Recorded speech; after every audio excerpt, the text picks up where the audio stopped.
नमस्कार फ्रेंड्स, एक बार फिर से स्वागत है हमारे यूट्यूब चैनल में। आइए देखते हैं एक्सरसाइज 4.2 का क्वेश्चन नंबर 4। स्टेटमेंट देखते हैं क्या दिया हुआ है। Find two consecutive positive integers sum of whose square is 365।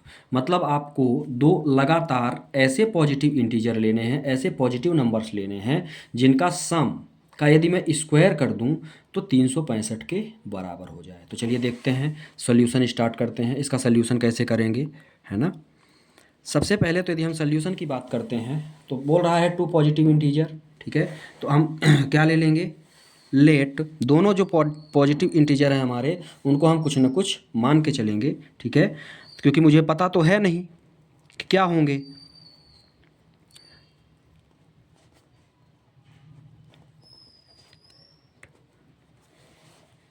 जो पॉजिटिव इंटीजर हैं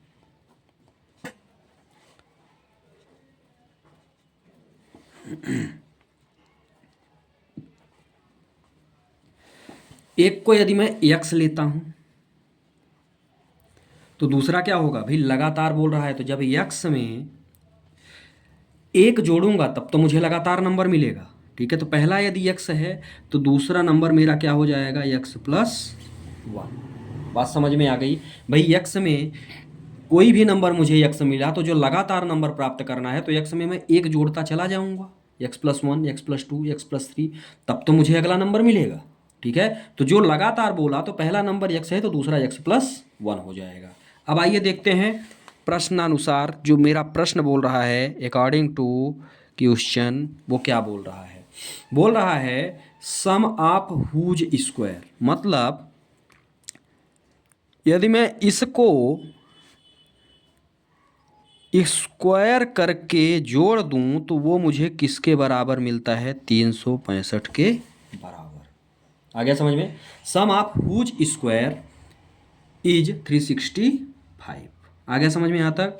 अब आगे चलते हैं। यहाँ से कुछ नहीं है तो ये तो पहला तो मेरा एक्स स्क्वायर ही रहेगा, तो इसको हम क्या कर देते हैं, एक्स स्क्वायर। इसको मैं a+b के होल स्क्वायर से क्या करूँगा, तोड़ूंगा, ठीक है, क्योंकि ये a+b के होल स्क्वायर फॉर्म में है। तो a² plus b² plus 2ab equal to 365, ठीक है। इजक्वल टू कितना हो गया मेरा, 365। ये वाला पार्ट मेरा उतर गया है। अब इसी को सिंप्लीफाई करते हैं तो ये हो गया x² प्लस x² प्लस 1, और यहाँ पे क्या बचा, यहाँ पे बच गया मेरा प्लस 2x का 1 से मल्टीप्लाई करूँगा तो इतना ही आएगा। ये हो गया 365, ठीक है। अब इसको क्वाड्रेटिक इक्वेशन के रूप में हम अरेंज कर लेते हैं।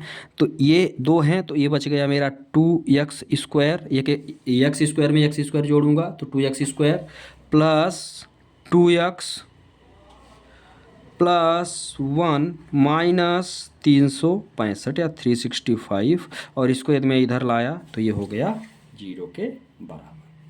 बात समझ में आ गई यहाँ तक। तो ये अब इसको थोड़ा सा हम अरेंज कर लेते हैं। तो 2x² ये हो गया, प्लस कितना बचा, 2x बचा। यहाँ से करते हैं तो ये हो जाएगा माइनस का 364 और इक्वल टू में कितना हो गया, 0। अब इसको थोड़ा सा छोटा करते हैं। छोटा करेंगे तो क्या करेंगे, इससे हम 2 कॉमन ले लेते हैं। यदि हम 2 कॉमन लेते हैं तो यहाँ से क्या होगा, x² प्लस का x और माइनस में 182 इक्वल टू में बच गया 0। कॉमन का मतलब यह है कि सभी इसमें हमने 2 का डिवीजन मार दिया। बात समझ में आ गया। यहाँ 2 का डिवीजन मारूंगा तो 2 से 2 कटा x² आया, यहाँ 2 से 2 कटा x आया, यहाँ 2 का डिवीजन मारूंगा 364 में तो 182 आ गया, और 0 में 2 का करूँगा तो 0 ही रहेगा। अब हमको क्या करना है, इसका मिडिल टर्म स्प्लिटिंग करना है। क्या करते हैं मिडिल टर्म में, ये देखिएगा। अब हम थोड़ा सा यहाँ रफ वर्क करेंगे, ठीक है। ये मेरा रफ वर्क वाला पार्ट है। a बराबर, ध्यान से देखिएगा, x² का कॉफिशिएंट कितना है, 1 है, तो a बराबर 1 आ गया। इसके बाद b का कॉफिशिएंट कितना है, ये भी 1 है क्योंकि x का कॉफिशिएंट कितना है, 1 है। और c बराबर कितना दिया हुआ है, -182। बात समझ में आ गई। हम करते क्या हैं, हम करते हैं 1 into a into C. a into C मतलब क्या हो गया, -182, है ना, -182 आया, मतलब हमको 182 का क्या करना पड़ेगा, प्रोडक्ट करना पड़ेगा। चलिए निकालते हैं इसको। तो क्या कर सकते हैं, 182 2 है लास्ट में, सबसे पहले तो 2 से कटेगा 2, ठीक है। इसके बाद ये 7 से जाएगा तो ये आ गया मेरा 13। क्या आया, इसमें भी मुझे जो प्रीवियस प्रश्न में मिला था इसमें भी मुझे वही मिल रहा है। क्या मिल रहा है, 7 2 जा 14 और इंटू 13, ठीक है। मतलब यदि इसका और इसका मैं मल्टीप्लाई मारता हूँ, 13 और 14 का मल्टीप्लाई मारूंगा तो मुझे 182 मिलेगा। और यदि मैं 14 में 13 को घटा देता हूँ तो मुझे प्लस x मिलेगा, ठीक है। तो अब हम इसको आगे सॉल्व करते हैं और दोनों जीरोज फाइंड करने का प्रयास करते हैं। चलिए, मिडिल टर्म स्प्लिटिंग की यदि हम बात किए तो अब आगे 13 और 14 मुझे दो नंबर्स मिले हुए हैं, इन्हीं दोनों को हमको क्या करना पड़ेगा, अरेंज करना पड़ेगा। तो चलिए अरेंज करते हैं, ठीक है। क्या हो गया, x square minus 14x minus 13x, भाई दो नंबर मिले हैं, माइनस 182 इक्वल टू में मुझे कितना मिल गया, 0। अब ध्यान से देखिएगा, अभी यहाँ हमने अरेंजिंग नहीं किया हुआ है, दोनों में माइनस रखा हुआ है, तो यदि मैं दोनों को जोड़ूंगा तो मुझे -27 मिल जाएगा, है ना। लेकिन यहाँ मुझे चाहिए क्या, प्लस x चाहिए, और माइनस का 182, इन दोनों का मल्टीप्लाई करूँ तो माइनस का 182 आए, लेकिन अभी तो 182 तो आएगा लेकिन पॉजिटिव का आएगा, है ना। तो इन दोनों में मुझे किसी एक को पॉजिटिव बनाना पड़ेगा। यदि मैं -13 को पॉजिटिव बना देता हूँ तो यहाँ बड़ी संख्या माइनस में हो जाएगी, तो ये माइनस हो जाएगा, इसलिए हमको प्लस कहाँ लगाना पड़ेगा, 14 में। बात समझ में आ गई यहाँ तक। अब मैं 14 में यदि 13 को घटाता हूँ तो मुझे प्लस x मिलेगा, और इसका मल्टीप्लाई करता हूँ तो मुझे 182 मिलेगा, जो कि माइनस का रहेगा। चलिए देखते हैं, अब इन दोनों में से कॉमन क्या निकल रहा है भैया, इन दोनों में से कॉमन हमने निकाला तो मुझे मिल गया x कॉमन, क्योंकि दोनों में x है, और x प्लस यहाँ पे मुझे मिल गया 14, ठीक है। यहाँ मुझे -13 कॉमन मिलेगा, तो यहाँ भी मुझे मिल जाएगा x प्लस 14 इक्वल टू का क्या मिल गया, 0, ठीक है। अब ध्यान से देखिएगा, यहाँ पे क्या किया, इसका मल्टीप्लाई करूँगा यही मिलेगा, इसका करूँगा यहाँ मिलेगा, -13 का x से करूँगा -13x, और इसका करूँगा तो -182, ठीक है। अब ये दोनों वैल्यू मेरी क्या है, सेम है, तो क्या हो जाएगा, x प्लस 14 को मैं एक बार लिखूँगा, और इसके बाद x माइनस 13 को, x माइनस 13 चूँकि दो बार है तो इसको मैं एक बार लिखता हूँ, ठीक है। और इसके बाद x माइनस 13 को एक बार, ये दोनों किसके बराबर हैं, 0 के बराबर है।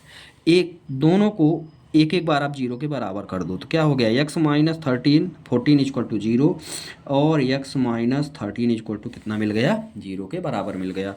तो x बराबर यदि मैं करूँगा तो ये तो मिल गया, मुझे -14 मिला, ठीक है, और ये मुझे क्या मिल गया, 13, चूँकि माइनस है तो इधर आएगा तो ये क्या हो जाएगा, पॉजिटिव हो जाएगा, ठीक है। अब ध्यान से देखिएगा, जो बोला था कि हमको पॉजिटिव इंटीजर चाहिए, क्या चाहिए, तो निगेटिव वाली वैल्यू तो मेरी वैसे भी निगलेक्टेड हो गई, क्योंकि x बराबर जो मेरा इंटीजर मिला निगेटिव का, तो ये तो मैं क्या ऑलरेडी ये बाहर हो गया। पॉजिटिव वाली वैल्यू मुझे मिली, क्या मिली, 13 मिली, ठीक है। तो अब आगे लिख देंगे, hence the two positive integer are, पहली वैल्यू आपके पास क्या है, 13 है, फिर दूसरा क्या लिया था, x प्लस 1, मतलब x मेरा क्या मिला, 13, तो अगली वैल्यू क्या होगी, 13 प्लस 1 इज इक्वल टू 14, ठीक है। तो ये हमारे दो पॉजिटिव इंटीजर हो गए। इस तरह से प्रश्न नंबर 4 भी हमारा क्या हुआ, कंप्लीट। आशा करता हूँ कि आपके समझ में आया होगा। चैनल को सब्सक्राइब करें, वीडियो को लाइक करना ना भूलें, और ज़्यादा से ज़्यादा शेयर करें ताकि ज़्यादा से ज़्यादा लोगों के पास पहुँच सके। थैंक्स।